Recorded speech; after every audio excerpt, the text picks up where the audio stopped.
Thank you, Madison. You just did my whole series on relationships and at home.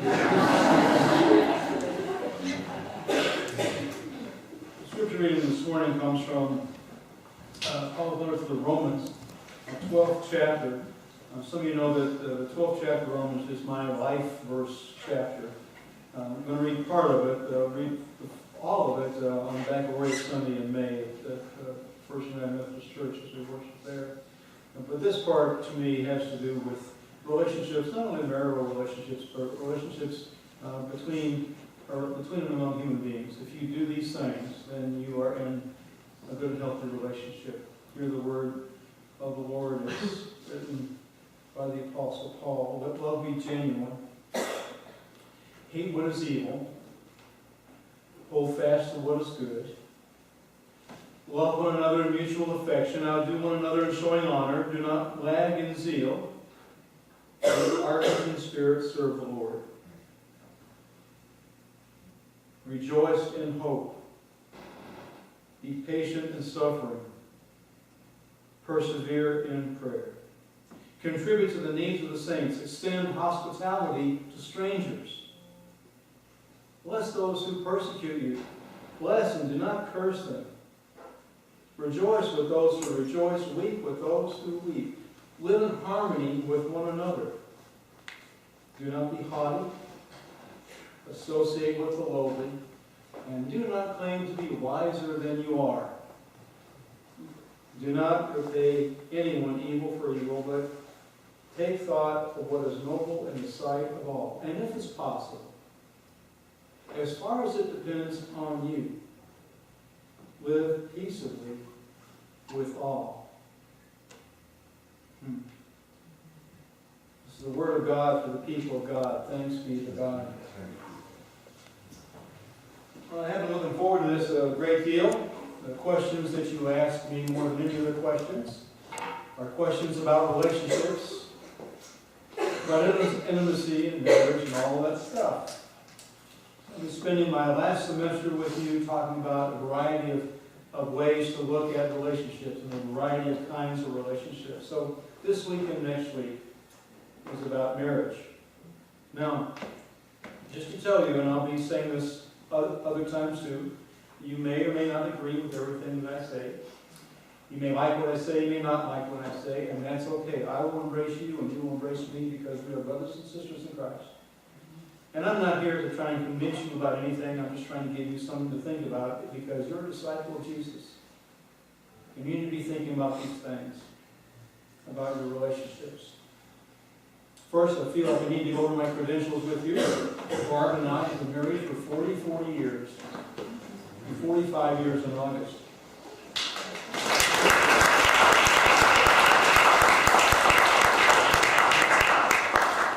And if you ever get married, always know that you're marrying above yourself. That's all important thing to remember. We're both 20 years old when we got married. We're 20 years old. If you talk to me a little bit, maybe you know the story. We met when we were seniors in high school. And then 3 years later, got married. We were students here at Baker. I was entering my senior year. She was entering her junior year. Anybody here 20? Raise your hand at 20. Yeah, you ready for marriage today? No.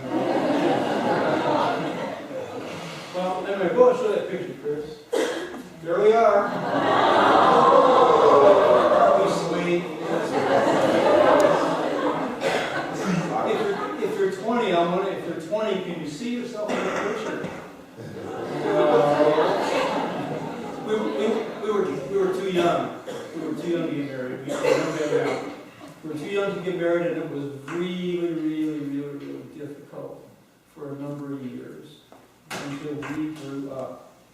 And we decided we'd stick together and make it happen and make it work, and so we did. And so times weren't always good.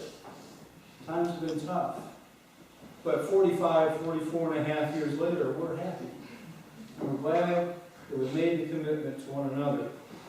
Now, this next picture is our daughter Jennifer and her husband Nick. They got married when they were 27. They're much more reasonable than we were. She graduated from Baker. He graduated from K-State, and we got married across the street at First United Methodist Church. It was one of those great days for me. I walked her down the aisle with Dad, and then turned around and officiated as the pastor. I actually wouldn't recommend that. It's a tough thing to do. They have 2 kids. And then the next picture is of Dan and Alicia. They got married, they both went to Baker, and they graduated in 2001. And they got married the following Saturday. So you know how spring happens. There's a stag and graduation. And then the week after that was like a Memorial Weekend, something like that. And they got married. They also had 2 children. In the spirit of keeping it real, in the spirit of full disclosure, Dan and Alicia are getting divorced. It should be final by the 1st of March. Things haven't gone well for them. And it was tough for them. And it just didn't work out. We didn't know it wasn't working out because you don't talk to your parents about how things are going. But it's been hard for them for a long time. And we grieve that. It's a painful thing for us. And because we love Alicia, we love Dan, but we're going through that with them and watching them go through that. And that's really a tough thing. It's tough because this is sort of a big celebration here for a bunch of us at Baker, so a lot of things are going right. You know, for us, that's kind of going on. So they're going to get divorced. They're in the process of that. I tell you all of that because I like to look at my family pictures. I want to share them with you. But more than that, I want you to know that when I talk about marriage, when I talk about relationships, I'm not talking from some boat. And I'm not talking as though I'm sitting on top of an ivory tower somewhere in reality. Because I know that relationships can get messy. Relationships can be gratifying. And I know that it's not always a storybook that look happily ever after. I know that. In August of 2009, Barbara and I renewed our wedding vows right here in the chapel, our 40th anniversary. And we had some friends in our family, kids and grandkids all came in here. We each had a few moments to say something about what our marriage has been like. This is what I said. Love is a choice, and you make that choice every day. Whether it's a conscious choice or an unconscious choice, there when you're laying in bed first thing in the morning, when you're first starting to wake up, you choose to love that person who's laying there next to you that day. That day. They may be snoring. Barb may be snoring. She's not here, not to say her. They may be snoring, or they may have bedhead or bad breath. But each day you get up in the morning and you say, today I will be married to you because this is the day that the Lord has made, and I will rejoice and be glad in it today. And make the same choice tomorrow morning. And again and again and again. Barb's statement was shorter, but much more profound, obviously. She said, well, we've been married for 40 years, but it really feels like I've been married to 5 different guys. And that's true. People change. Show that picture again, Chris. Okay, that question? I don't even know who that guy is. So, I mean, when you get to be 65, would you write me a note and tell me if you can remember what it's like to be 20? I don't remember what it's like to be 20. I remember what I was thinking that day. I remember a lot of things about that day. I don't know what it's like to be 20. That is so long ago and far away in another galaxy. I have no idea who that guy is. And that guy has changed about 5 or 6 different times since then. Okay, Chris, get rid of that picture. So the point is, when you're looking for someone to enter into a lifelong relationship with them, can you say, I don't know who you're going to become over your lifetime, but I'm willing to go on that journey with you. Can you say that? Well, when couples come in for pre-marriage counseling, I begin by talking about conflict, and sometimes that confuses them because they're not in the mood to talk about conflict. They're in the mood to plan a wedding. But even though wedding planning brings a whole boatload of conflict, just in case you don't know that.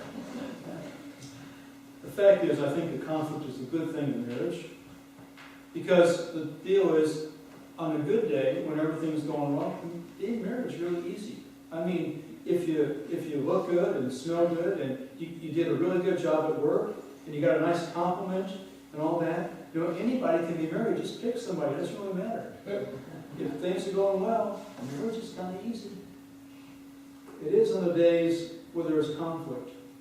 Moments of disagreement, differences of opinion, different goals, that a relationship is put in the crucible and is refined and strengthened in the presence of God, in the presence of prayer, in the presence of never letting go of the hand that you're holding. That's the day that marriage is defined. Relationships are defined on that day. So that if anybody ever tells you that they've never argued with their spouse, one of two things is going on. They're lying to you, or they have stopped caring enough to argue. Because you only disagree with people that you love. Here, you only disagree with people that you love. But when I go on in this first session of pre-marriage, I ask people to tell me if they can guess the 7 things that people who love each other disagree about.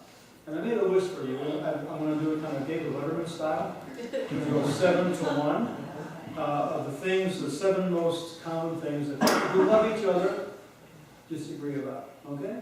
Number 7. Yeah, okay. Religion, politics, and sex. Tied for number 7. So it's important to know that sex is number 7. One of the things that people disagree about or have struggled with. It's not number 1. I know that the media makes you think that sex sells cars and perfumes and about everything else, but it's number 7. People have a lot of more disagreements about a lot of other things, more than sex. And the people, when they come in for pre-marriage counseling, are glad, really relieved when I say to them that I'm not a sex therapist. They're very happy to hear that. Later on this semester, I'm going to make the point that these 3 are really closely related. That religion, politics, and sex are different windows into the same thing. Same thing. We'll talk about that later on. I think that should make you want to come back. Okay, number 6. Irritating personality quirks. There you go. And the funny thing about that is that what's irritating when you first meet the person could be attractive. Isn't it sweet how he just throws those dirty socks and underwear in front of the TV or the audience? Isn't that charming how she always burps when she's spaghetti and all these things? That attracting someone to begin with, all of a sudden after a while, irritating personality quirks. And in pre-marriage counseling, I just ask people, what is it that could be irritating about you after 20 years? What is it that could be irritating about you? Because we don't ask their partner, because we all know, right? We all know the parts of us that are irritating, right? Okay, number 5, recreation. Individual recreational needs. What do people do for fun together? Where do they go together? Do you have friends that you do recreational things with that don't include your spouse? Do you like to read? Is that a recreational need? Does that get your spouse out? Do you have sporting events that you do or other people? Sometimes what we also find is that the people that you have recreational groups with as single people, once you sort of couple up, those people kind of drift away. Example I use of that, if you're used to going out to bars on Friday night to try and pick up people, if you couple up, then you're probably not interested in that group of people anymore. At least your partner's not interested in having you have this. Okay, number 4, roles, career, and household tasks, right? What career takes precedence? Where are you going to move? How are you going to be? How's it going to work out? If somebody gets if both of you had gratifying careers in Kansas City, if someone gets an exciting possibility of a new exciting career in Chicken Carry, New Mexico, what happens? Is the spouse going to go with that? What do you do? I think perhaps presidents, universities kind of struggle with that at some point or other. I don't know. But I don't talk about it, but maybe. And then on the smaller scale, so it's the macro thing, how do careers work together, how do your lives fit into together. But then there's the smaller part, the micro, is how you set up your household chores. Who cleans, who cooks, who does the laundry, who shops, who does the plumbing or calls the plumber, who does the yard work. How does that work out? How do we divide the responsibilities of the incorporation of your new marriages? Isn't this romantic, by the way? It's terribly romantic. Okay, number 3.